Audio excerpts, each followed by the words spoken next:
Okay, check natin yung channel 1 kung working yung stepper niya.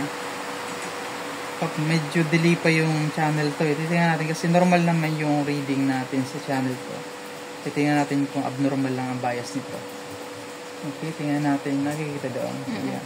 Meron naman siya. Oh, tingnan natin. Okay, yung ikalawa ang wala. Oh. Una. Ikalawa, wala. Pareho wala. Oh. Na-protect siya. Okay, doon sa kabila. Kusong muna.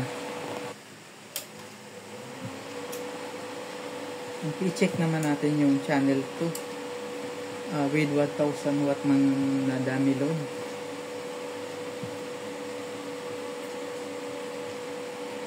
Tingnan natin channel 2. Nakita doon?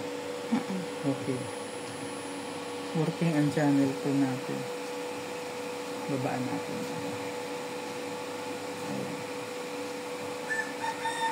Ayan. Taas na natin. Hindi na. Wow, ayan. Dapat ganyan siya. Ayan.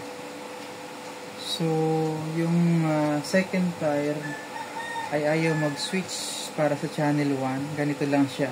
Dapat may second tire ito, ikalawa, bago mag-protect.